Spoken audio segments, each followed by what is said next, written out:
Welcome back to our midweek Bible study. And if you're listening on the day this is posted, Merry Christmas. This isn't a Christmas themed one. We're wrapping up the book of Matthew. Jesus is in the tomb and resurrection is about to happen. That's not a spoiler alert to anybody that's listening here. We know about that story, but we're going to finish the book of Matthew today. And in the new year, we will start going through the book of John. And then after that, really, I need you to help direct me as we decide what we're going to do for our midweek Bible study after that. We could take a break from doing books. We could go to the Old Testament and handle different books there in different ways. We could take a look at in-depth subjects.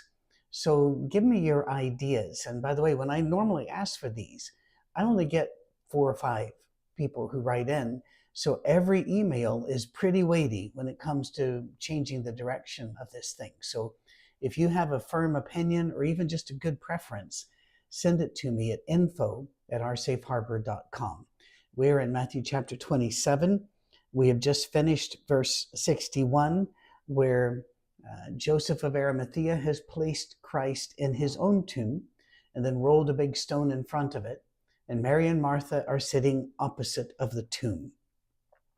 Verse 62, the next day, the one after preparation day, the chief priests and the Pharisees went to Pilate. "Sir," they said, "we remember that while he was still alive, that deceiver said, 'After 3 days I will rise again.' So give the order from the tomb to be made secure until the 3rd day. Otherwise, his disciples may come and steal the body and tell the people that he has been raised from the dead. This last deception will be worse than the first." "Take your guard," Pilate answered. "Go. Make the tomb as secure as you know how." So they went and made the tomb secure by putting a seal on the stone and posting the guard. Some of the early manuscripts and some versions of the Bible in English will say, "You have a guard." And it's very ambiguous. There have been people that argue about this, but I don't think we need to. You just need to be aware that there were 2 things that Pilate might have been saying. One is what the NIV plainly tries to get across, and that is, all right, I'll give you a guard. The other is that they have, whenever he said you have a guard, he's saying use your own guys. The temple guard was a real thing, and they were allowed to be armed moderately, and they were supposed to keep control over the temple and anything going on religious, and it could have been that he was saying take them. There's no reason to fight over either one of these. I just thought I'd let you know in case your version read different, or if you saw something in the notes of your Bible that said something different. Regardless of who is guarding this at first or later, because guards change, you have a seal, and that seal cannot be broken. If it's broken, you have gone against the governor, which means you've gone against the emperor, which means you've gone against the peace of Rome, which means probably death penalty. You might get the same treatment Jesus got. So people took this seal very, very, very seriously. After the Sabbath, at dawn on the first day of the week, Mary Magdalene and the other Mary went to look at the tomb. There was a violent earthquake, for an angel of the Lord came down from heaven and, going to the tomb, rolled back the stone and sat on it. I like that picture. Just roll the stone, sit on it, job done. His appearance was like lightning. His clothes were white as snow. The guards were so afraid of him that they shook and became like dead men. That just means they fainted completely, dead away. And by the way, if you've never actually seen somebody faint, it's not like on the telly where they just kind of slowly slough to the ground. No, serious injuries occur when somebody faints and they're around hard things. People die frequently because of the way their head hits a table or hits the concrete. These guys dropped. And I don't blame them. You don't normally see an angel show up looking like lightning, rolling a stone back, sitting on it and have a look at you. That would probably do it. The angel said to the women, "Don't be afraid, for I know that you're looking for Jesus who is crucified. He's not here. He is risen, just as he said. Come, see the place where he lay. Then go quickly and tell his disciples, he is risen from the dead and is going ahead of you into Galilee. There you'll see him. Now, I've told you. It's just like, again, job done. This is almost like a union angel. I got my job. I'm doing my job. I've done my job. Not done anything else. I just love the kind of attitude that comes across through Matthew. And by the way, it might not be the angel's attitude. It might just be the way that Matthew wrote about it. But it's still, this is a very matter-of-fact angel.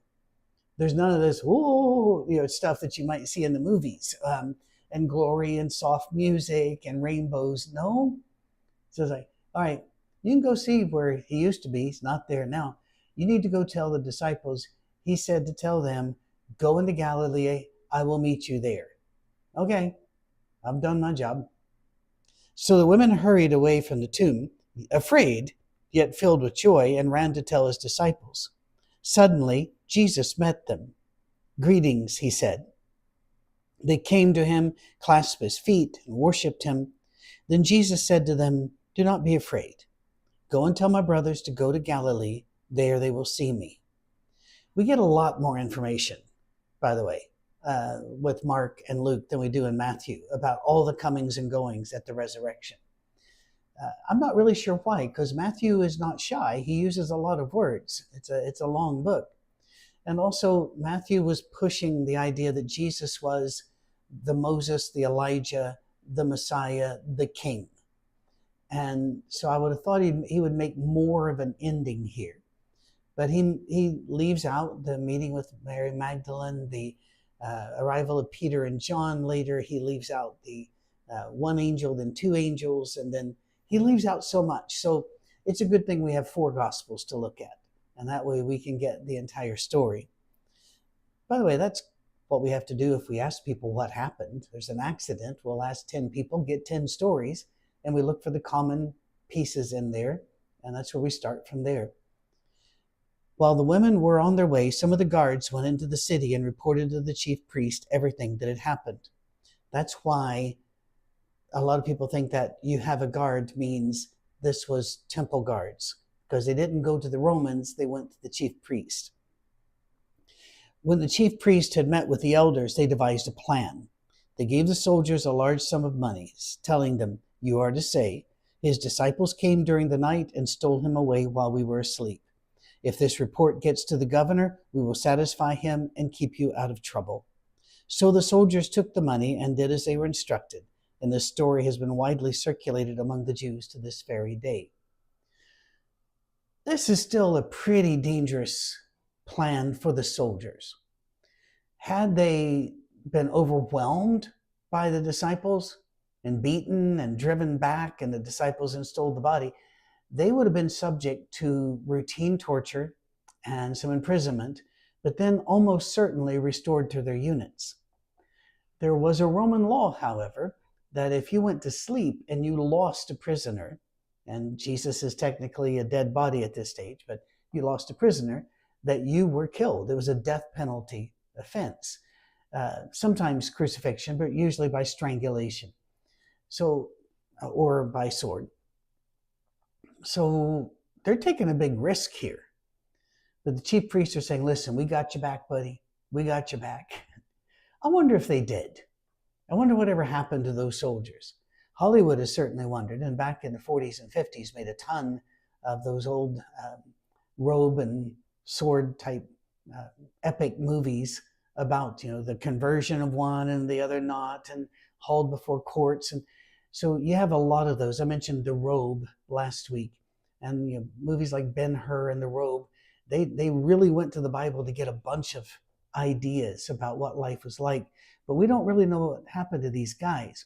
What we do know is that their life was forfeit, most likely, unless the elders and chief priests did stick up for them and said, hey, these disciples are crafty people. This is our guards. Once again, if it was a Roman guard, I'm not really sure what the chief priest and elders could have done to help. So there we are. Either way, we're about to finish up. This is a very short lesson today, but it's Christmas. And even if you are listening, and even if you're on your own, you need some time to remember the beginning of this story, at least the human arrival of Christ, and celebrate that quietly or with joy or however you choose to celebrate your Lord. Then the 11 disciples went to Galilee, to the mountain where Jesus had told them to go. By the way, what have we missed? We've missed all of the comings and goings of Christ, the walk to Emmaus. We've missed the Peter and John saga.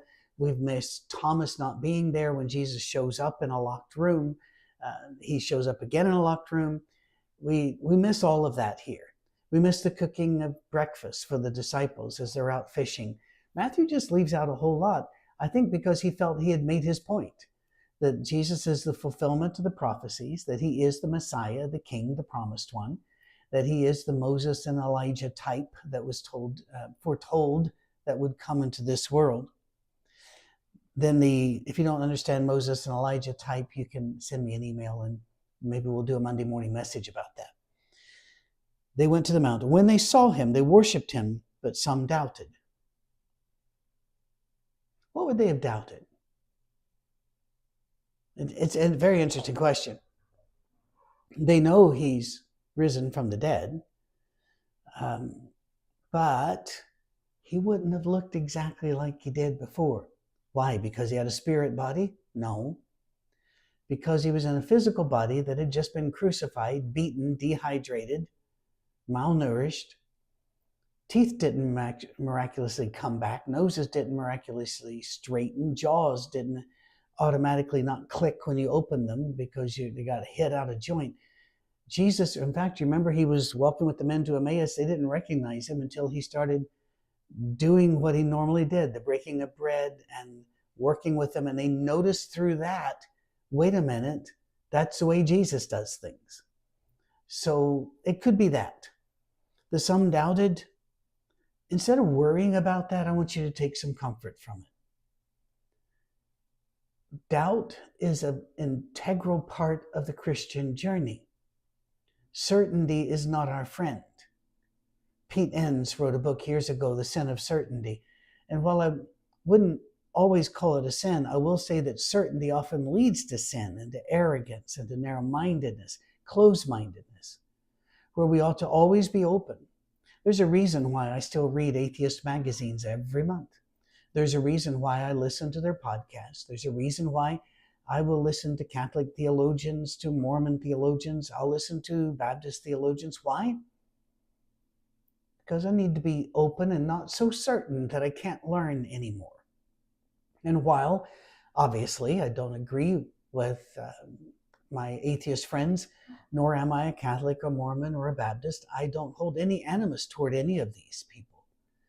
I will, in fact, I've never learned anything from somebody who agreed with me about everything. Sometimes we need the juxtaposition of ideas, the conflict, the iron on iron, to learn anything. Doubt is part of the process. And if you, like me, struggle with doubt from time to time, understand that this is not a sin because you're struggling with it. If you just threw up your hands and went into apathy, like, I don't know, I'm just writing it all off, that's the problem. You see, the opposite of love is not hate. The opposite of love is apathy, the giving up. And so while I have doubts, I don't obsess over them. I just study, I think, I pray, I wait. And most of the time the doubts resolve. I'll learn something or I'll experience something or I'll grow out of it. But normally there's a new doubt that'll creep in from time to time. So if that's your story, understand that it's the Christian story. It's the human story. Even sitting there with the risen Christ, there were some doubts. And it could have been not anything to do with the person of Christ, but rather what happens now? Because the city's still a mess. The Romans, will, if they find out you're alive, want to come back and finish the job. What happens to us? So it could be doubts about what happens next. Most of us have doubts about that. You know, I turned 68 in December. And the idea of what happens next. There's worry, there's wonder, There are doubts about how I'll handle it, about what will happen, all of that. We went through that with an election, and there are people before and after who are struggling with doubt and depression, or who were, one side or the other, doubt and depression. And so what do? We understand that it's human. We take it to God, and we let him resolve it in his own good time, because you can die with doubts and you're saved. Apathy, that makes, of course, I believe we're all saved, but apathy means your period of refining fire is going to be a bit more painful. We don't want apathy. We want to wrestle with God, because the thing about wrestling with God is at least you're in contact with him. Well, Matthew closes out. Jesus says, all authority in heaven and on earth has been given to me. Please note. You've heard that many times in your life, I'm sure, but please note what he says and what he doesn't. All authority has been given to Christ in heaven and on earth, not to a bunch of books that other people will write about him, not to your church leaders, not to some big ecclesiastical monstrosity, not to the government. The power has not been given to anyone else, not even been given to the whole panoply of Scripture. That it is Christ. And therefore, when you have any questions, when you have any worries, whenever those doubts get to you, or whenever you're not sure where to go next, look at Jesus. Think about Jesus. Try to act like Jesus. That's the only way, because he's the one who has all authority, all power.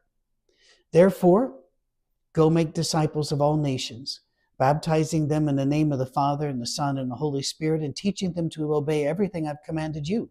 What did he command us? Well, read Sermon on the Mount again, or you can condense it by saying, love God and love your neighbor as yourself. Read the back half of Matthew 25 about the judgment scene. That's what he taught us. That's what we do. We break bread with each other. We share with each other. We generously and sacrificially give so that others may have. We rejoice in each day that we're given. We love our neighbors as we love ourselves. We love our God, and we let it show. That's what we do.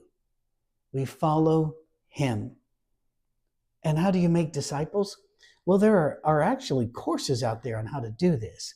Those of you that follow Matt Dabbs, that's Dabbs, on Facebook or any other venue, YouTube and the like, know he started Backyard Church, but he also has a series of church coaching lessons, but also a series on disciple making, and talks about how to do it. And it's worthwhile. I hope that you give him a look.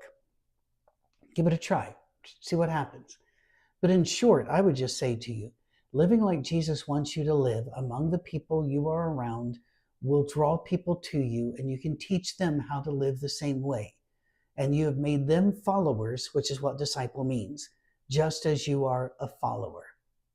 And on this blessed day, as we remember the birth of Christ, and it doesn't matter what day of the year it actually occurred, this is when we're celebrating it, let us remember what he paid to save us. But he came willingly. And knowing all of this was going to happen, God still opened the party with peace on earth, goodwill toward men. And I wish you the same. Merry Christmas.